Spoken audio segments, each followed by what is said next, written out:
প্রিয় ষষ্ঠ শ্রেণীর শিক্ষার্থীরা, আমি তোমাদের প্রশ্নবিচিত্রার যে তৃতীয় পর্যায়ক্রমিক মূল্যায়ন আছে তার পরিবেশ ও বিজ্ঞান এবং গণিতের সমস্ত মডেল কোশ্চেন পেপারের সমস্ত উত্তর দেব বলে ভেবেছি।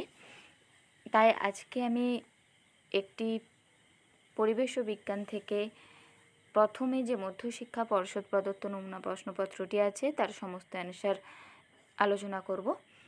তোমরা যদি চাও যে আমি এই রকম যেটা ঠিক করেছি এভাবে আমি কন্টিনিউ করি, তাহলে প্লিজ তোমরা কমেন্টে জানিও এবং নাম সহ এবং কোন স্কুল বা কোথায় পড়ছো এটা জানিও। কারণ যেহেতু অনলাইন তো তাই জানতে পারছি না যে কারা দেখছো, কিন্তু যদি আমি জানতে পারি যে কারা দেখছো বা কি, তাহলে আমার প্রত্যেক দিন ভিডিও দেওয়ার যে ইচ্ছেটা সেটা থাকবে।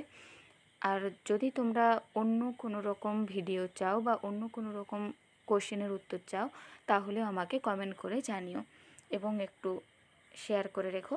চলো তাহলে শুরু করি। প্রথম কোশ্চেন আছে, স্ক্রুয়ের গায়ে যে ধাতব প্যাঁচ থাকে তা আসলে একটি নততল। প্রদত্ত কোন বিবৃতিটি সত্য নয়? মৌলিক পদার্থের ক্ষুদ্রতম কণাকে বলা হয় পরমাণু। পরমাণু জুড়ে অণু তৈরি হয়। ভিন্ন মৌলের পরমাণু জুড়লে যৌগের অণু তৈরি হয়। কার্বন টেট্রাক্লোরাইড অণুতে 3টি ক্লোরিন পরমাণু আছে। দেখো, মৌলিক পদার্থের ক্ষুদ্রতম কণাকেই বলা হয় পরমাণু, এটা ঠিক। পরমাণু জুড়ে অণু তৈরি হয়, এটাও ঠিকই। ভিন্ন মৌলের পরমাণু জুড়লে যৌগের অণু তৈরি হয়। অনেকগুলি মৌল একসাথে যুক্ত হয়ে যৌগ তৈরি করে, তাহলে এটাও ঠিক। কিন্তু কার্বন টেট্রাক্লোরাইডে এখানে 3টি ক্লোরিন পরমাণু আছে বলছে, কিন্তু কার্বন টেট্রাক্লোরাইডে 4টি ক্লোরিন পরমাণু থাকে, তাহলে সত্য হবে না ডি এর অপশন। মানুষের হাত হলো তৃতীয় শ্রেণীর লিভার। এটা আমার দাগ দেওয়া হয়নি, তোমরা দেখে নিও। অ্যান্সার হবে সি, তৃতীয় শ্রেণীর লিভার। একটি জৈব অভঙ্গুর বর্জ্য পদার্থের উদাহরণ। জৈব অভঙ্গুর, অভঙ্গুর মানে যেটা ভাঙে না, বর্জ্য পদার্থ মানে যেগুলো আমাদের ব্যবহারের বাইরে বা আমাদের ব্যবহার করার পর যেগুলো ব্যবহৃত হয় না, এবং অভঙ্গুর মানে যা ভাঙে না। দেখো, পুরনো কাগজ যদি আমরা ফেলে রাখি তাহলে মাটির সাথে মিশে যাবে, তার মানে ভাঙছে, ফলের খোসাও মিশবে, খড়ও মিশবে। কিন্তু ইঞ্জেকশনের সিরিঞ্জ যেটা, সেটা কিন্তু জৈব পদার্থ দ্বারা ভেঙে যাবে না। 5এরটা, সূর্য, গাছ, ফড়িং, ব্যাঙ, সাপ, ময়ূর, বাঘ এরকম খাদ্য খাদক সম্পর্কযুক্ত এই পরিকল্পিত রেখাচিত্রটি হলো খাদ্য শৃঙ্খল। কারণ পরপর সূর্য থেকে শক্তি নিয়ে গাছ খাদ্য তৈরি করছে, গাছ থেকে ফড়িং খাবারটা নিচ্ছে, ফড়িংকে খেয়ে ব্যাঙ সেখান থেকে শক্তি পাচ্ছে, এইভাবে পরপর চলছে, এটাকে বলে খাদ্য শৃঙ্খল। খাদ্য পিরামিড এবং খাদ্য চালক এগুলো আলাদা। তোমরা যদি চাও যে টপিক অনুযায়ী কোনো ভিডিও দিই বা কোনো চ্যাপ্টার বুঝতে না পারো, তাহলে কিন্তু আমাকে কমেন্টে জানাতে পারো, আমি ভালো করে বুঝিয়ে দেওয়ার মতো করে ভিডিও দিতে পারি। এরপর আছে, ষষ্ঠ শ্রেণীর ছাত্রীদের মধ্যে পি দলের দৈর্ঘ্যের বৃদ্ধির তুলনায় ভরের বৃদ্ধি বেশি হয়েছে। অর্থাৎ লম্বায় বা উচ্চতায় না বেড়ে ভর, অর্থাৎ যে চেহারাটা বা ওজন বলতে পারো তোমরা, ভর ওজন আলাদা হলেও ওজনটাই বৃদ্ধি পাচ্ছে বলছে। কিউ দলের দৈর্ঘ্যের বৃদ্ধির তুলনায় ভরের বৃদ্ধি কম হয়েছে। আবার কিউ দলের বলছে দৈর্ঘ্যের বৃদ্ধিটা বেশি হয়েছে, ভরের বৃদ্ধি কম হয়েছে। আর দলের দৈর্ঘ্যের বৃদ্ধি ও ভরের বৃদ্ধি সুসামঞ্জস্যপূর্ণভাবে হয়েছে, অর্থাৎ বৃদ্ধিও যেমন হয়েছে ভরের বৃদ্ধিও তেমন হয়েছে, অর্থাৎ উচ্চতা এবং ভর দুটোই বাড়ছে। এস দলের দৈর্ঘ্য বৃদ্ধি ও ভরের বৃদ্ধি কোনোটাই হয়নি। তাহলে পুষ্টি ও স্বাস্থ্য সবচেয়ে ভালো কোন দলের? দেখো, যেহেতু আর দলের বৃদ্ধি অর্থাৎ উচ্চতাও বেড়েছে আবার ভরও বেড়েছে, তাই আর দলেরই সবচেয়ে ভালো পুষ্টি ও স্বাস্থ্য। প্রদত্ত কোনটি একটি যৌগিক পদার্থ? দেখো, তামা, কপার, সোনা, রূপো এগুলো সবই মৌলিক পদার্থ, কিন্তু পাথরের চুন এটা হচ্ছে যৌগিক পদার্থ। এটা সংকেত CaCO3, ক্যালসিয়াম কার্বনেট, অর্থাৎ ক্যালসিয়াম, কার্বন, অক্সিজেন এই অনেকগুলি মৌলিক পদার্থ যুক্ত হয়ে এই পদার্থটি তৈরি হয়েছে। অর্থাৎ যৌগিক পদার্থ আমরা জানি যে অনেকগুলি মৌলিক পদার্থ যুক্ত হয়ে তৈরি হয়। এরপর কোশ্চেন আছে, স্কুলের ষষ্ঠ শ্রেণীর বসার মেপে যে মাপগুলো পাওয়া গেল তা হলো 160 সেমি, 30 সেমি, 40 সেমি। তাহলে বেঞ্চটা কতটা উঁচু? এখানে 160 সেমিটা যদি বেঞ্চের দৈর্ঘ্য ধরি এবং 30 সেমি প্রস্থ ধরলে 40 সেমি উচ্চতা ধরতে পারি। এরপরের কোশ্চেন আছে, কানায় কানায় জল ভর্তি একটি গ্লাসে তোমার আঙুলটি ডোবালে তাতে কিছুটা জল পড়ে গেল, যেটুকু জল পড়লো তা হলো তোমার আঙুলের জলের মধ্যে ডোবানো অংশের আয়তন। সৌর কুকার চালু করা হলো কোন শক্তি থেকে? কোন শক্তিতে রূপান্তর যাচ্ছে? সৌর কুকার। সৌর মানে সৌরশক্তি থেকে বা সূর্যের যে আলো তা নিয়ে যখন আমরা কোনো একটা শক্তিতে পরিণত করি। কুকার মানে তাপ তৈরি হচ্ছে, তাহলে শক্তিটা হচ্ছে আলোক শক্তি থেকে তাপ শক্তি। এরপর জলের রেশম যে ধরনের উদ্ভিদ সেটি হলো মস, শ্যাওলা, ফার্ন বা তৈলবীজ। অ্যান্সার হবে বি, শ্যাওলা। ফুটবলে কিক করলে কিক শব্দটার বদলে কোন শব্দ বসানো যায়? অ্যান্সার হবে ধাক্কা। আমাশা রোগ ঘটায় যে জীব, সেই যে জীব রাজ্যের অন্তর্ভুক্ত সেটি হলো প্রোটিস্টা। প্রদত্ত কোন সাপটি সরাসরি বাচ্চা প্রসব করে? অ্যান্সার হবে বি, চন্দ্রবড়া। কোন আচরণ বিজ্ঞানী আমাদের জানান যে শিম্পাঞ্জিরা কাঠি দিয়ে খুঁচে উইপোকা ধরে খায়? এটা অ্যান্সার হবে জেন গুডাল নামক বিজ্ঞানী আমাদের জানান। দোকান থেকে প্লাস্টিকের ব্যাগ নিতে অস্বীকার করা মানে আমি ব্যাগ নিতে চাইছি না, অর্থাৎ আমি এই জিনিসটার ব্যবহার বর্জন করছি। 4R এর মধ্যে কোন দিকটি তুলে ধরবে? রিডিউস মানে কমানো, রিইউস মানে কম ব্যবহার করা, রিসাইকেল মানে একটা জিনিস থেকে আবার পুনরায় ব্যবহারের পর আবার যাতে আমি অন্য কিছু জিনিস ব্যবহার করতে পারি সেই জিনিসটাকে অন্য উপায়ে, আর রিফিউজ মানে বর্জন করা। দেখো এখানে যেহেতু ব্যাগটা নিতে আমি অস্বীকার করছি তাহলে অ্যান্সার হবে রিফিউজ, অর্থাৎ বর্জন করছে। পৃথিবীর সবচেয়ে বড় প্রাণী হলো বি, নীলতিমি। নিচের কোন বর্জ্য পদার্থটি কিছুদিন রেখে দিলে সহজে মাটিতে মিশে যেতে পারে? এখানে যে অপশন আছে তার মধ্যে পটলের খোসা যদি রেখে দেওয়া হয় তাহলে সেটা মাটিতে মিশে যাবে। এরপর আছে দেখো XIX-এ জলের মধ্য দিয়ে বিদ্যুৎ পাঠিয়ে পরীক্ষাগারে যে দুটি গ্যাস পাওয়া যায় তারা হলো জলের সংকেত H2O, অর্থাৎ একটি দুটি হাইড্রোজেন আর অক্সিজেন নিয়ে জল তৈরি হচ্ছে, তাহলে ভাঙলে আমরা হাইড্রোজেন এবং অক্সিজেনই পাবো। কিন্তু দেখো এখানে একটা অপশনেও এটা দেওয়া নেই, তাই পাশে অবশ্য কোশ্চেনে প্রশ্নবিচিত্রাতে দেওয়া আছে যে সঠিক বিকল্প হবে হাইড্রোজেন ও অক্সিজেন।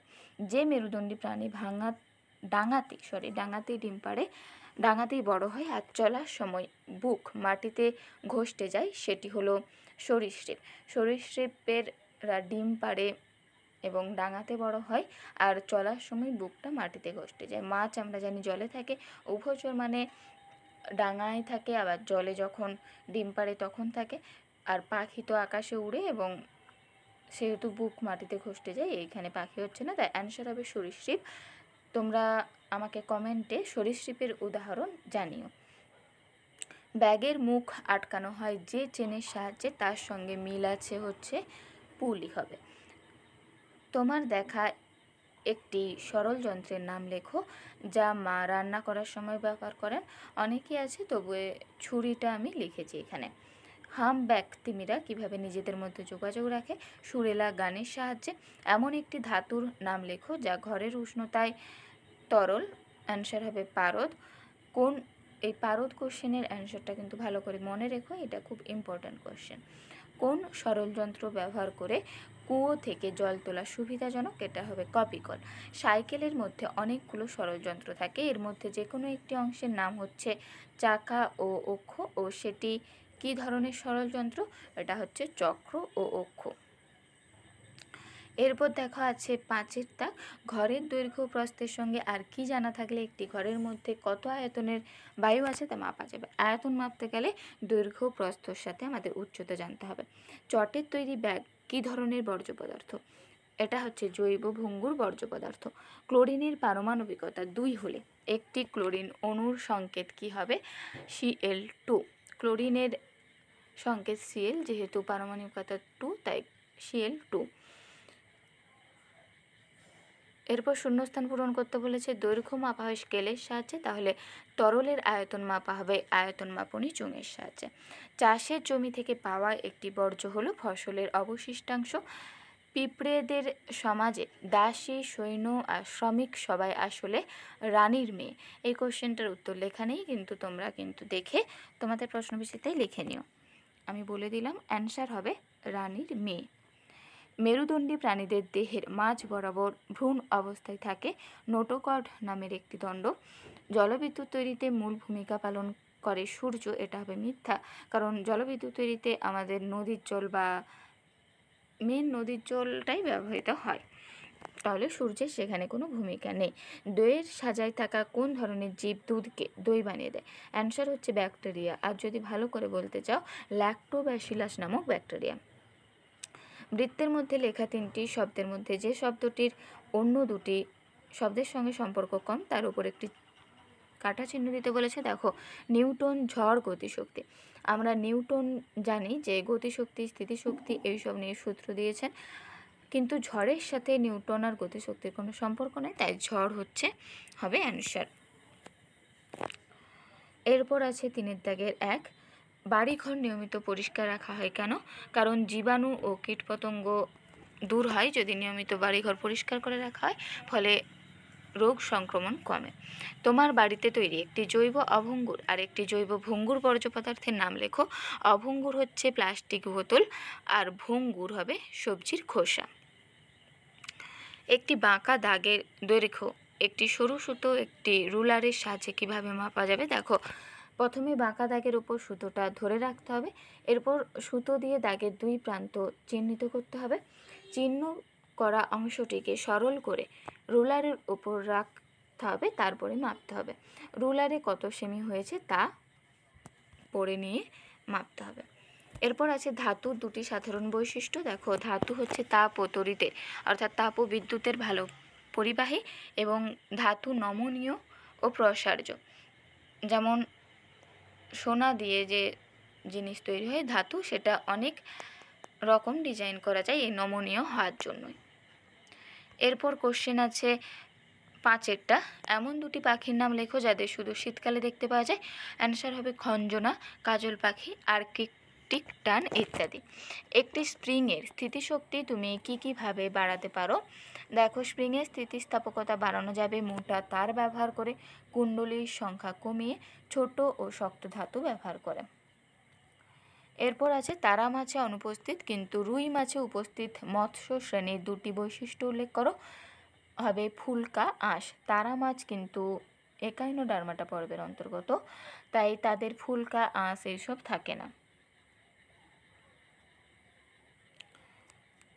এরপর আছে 4এর দাগের প্রথম কোশ্চেন আছে, যে বাড়িতে খুব বয়স্করা থাকে তাদের বাড়িতে দোতলায় ওঠার সিঁড়িটি কেমন করে বানালে বয়স্কদের ওই সিঁড়িতে উঠতে কম কষ্ট হবে? যুক্তি দিয়ে বুঝিয়ে দাও। দেখো, সিঁড়ি যদি প্রশস্ত হয় এবং ঢালু কম করা হয় তাহলে বয়স্করা সহজে উঠতে পারবে। কম উচ্চতার ধাপ দিলেও হাঁটতে সুবিধা হয়, হাঁপ ধরা কমে, আর হাতল অর্থাৎ রেলিং দিলে ধরে ধরে ওঠা যায়। এরপর আছে তোমার বাড়ির বর্জ্য পদার্থগুলিকে তুমি কীভাবে আবার ব্যবহার করতে পারো? দেখো, বাড়ির বর্জ্য পদার্থ যেমন সবজির খোসা কম্পোস্ট বানাতে, এগুলো তোমরা 1, 2, 3 করে লিখতে পারো। 1 নম্বর সবজির খোসা কম্পোস্ট বানাতে, 2 নম্বর পুরনো বোতল কলমদানি বা গাছের টব বানাতে, 3 নম্বর কাগজ পুনরায় খাতায় বা প্যাকেট বানাতে ব্যবহার করা যেতে পারে, যেমন ঠোঙা ইত্যাদি। এরপর কোশ্চেন আছে, তোমাকে একটা 10 সেমি দৈর্ঘ্যের লোহা সুতো তার দেওয়া হলো, সরু তার দেওয়া হলো, তা দিয়ে 1 মিটার 5 সেমি দৈর্ঘ্য কিভাবে মাপবে? দেখো, 10 সেমি দৈর্ঘ্যের লোহার সরু তার দিয়েছে, 1 মিটার মাপতে হবে। 1 মিটার মানে আমরা জানি 100 সেমি, তাই 10 সেমি তারটিকে মাপ ব্যবহার করে মানে বারবার করে 10 সেমি 10 সেমি করে নিতে হবে। এরকম করে 10 বার মাপলে 100 সেমি পাওয়া যাবে। এবার যেহেতু 105 মানে 10-এর আবার অর্ধেক মাপলেই 105 সেমি অর্থাৎ 1 মিটার 5 সেমি মাপা যাবে। এরপর আছে শ্রমিক মৌমাছিরা কি কি কাজ করে? শ্রমিক মৌমাছিরা ফুল থেকে মধু ও পরাগ সংগ্রহ করে, চাক পরিষ্কার করে, রানী ও শিশু মৌমাছিদের যত্ন নেয় এবং চাক পাহারা দেয়। এরপরের কোশ্চেন আছে, দেখো, পরিশ্রাবণের ক্ষেত্রে পরিশ্রুত ও অবশেষ বলতে কি বোঝো? পরিশ্রাবণ, মনে করো ছাঁক নিয়ে তোমরা চা ছাঁকছো এরকম আর কি, তাহলে যেটা ছাঁকা হয়ে পড়ছে অর্থাৎ চাটা যেটা আমাদের কাপে পড়ছে সেটা হচ্ছে পরিশ্রুত, আর যেটা ছাঁকনির মধ্যে রয়ে যাচ্ছে সেটা হচ্ছে অবশেষ।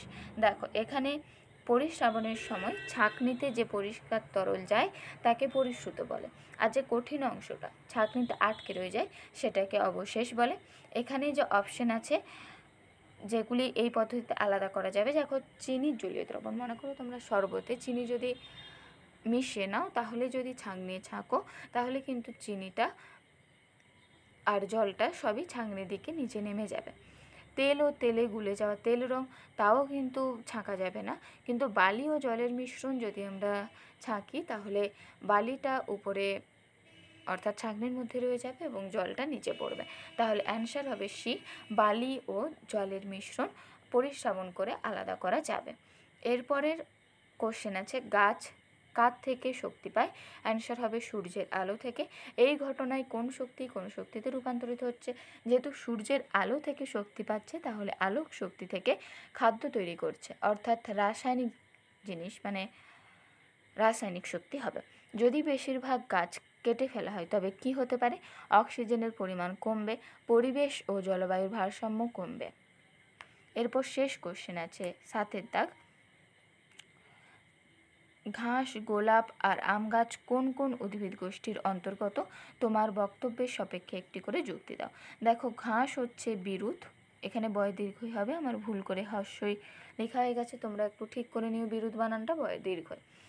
বৈশিষ্ট্য কি, নরম কাণ্ড, মাটির কাছে জন্মায়, স্থায়ী শক্ত কাণ্ড নেই, তাই এটি হচ্ছে গুল্ম বিরুৎ। এরপর আছে গোলাপ, গোলাপটা দেখবে ছোট ছোট গাছ হয়, ছোট কাঠের কাণ্ড হয়, গোড়া থেকে শাখা বের হয় অর্থাৎ গুল্ম। আর আম গাছ দেখবে অনেক বড় হয় অর্থাৎ বৃক্ষ, মোটা শক্ত কাণ্ড থাকে, গুঁড়ি থাকে, অনেক ডালপালা থাকে, ছায়া দেয়। এইভাবে তো আজকে এইটাই হচ্ছে শেষ কোশ্চেন ছিল। এইভাবে আমি আবার কালকেও পরের পেজে মডেল কোশ্চেন পেপার 1 শুরু হবে, তার অ্যান্সার দেব এবং গণিতেরও অ্যান্সার আমার তৈরি করা আছে, আমি পরপর দিতে থাকবো। তোমাদের যদি এই ভিডিওটি ভালো লাগে তাহলে প্লিজ তোমরা সাবস্ক্রাইব করে রেখো, তাহলে আমি যে পরপর ভিডিও দিতে থাকবো তাহলে তোমাদের কাছে নোটিফিকেশান যাবে। আবার যদি নোটিফিকেশানটা অন করে রাখো তাহলেও কিন্তু তোমরা নোটিফিকেশান পাবে সঙ্গে সঙ্গে আমি ভিডিও ছাড়া। এছাড়া আমি প্লেলিস্টেও দিয়ে রাখবো পরপর যে ভিডিওগুলি করে রাখবো, সেগুলি তোমরা চেক করলে পেয়ে যাবে। আর যদি ভালো লাগে তাহলে বন্ধুদের সাথেও শেয়ার করো যাতে তারা এগুলি দেখে উপকৃত হয়।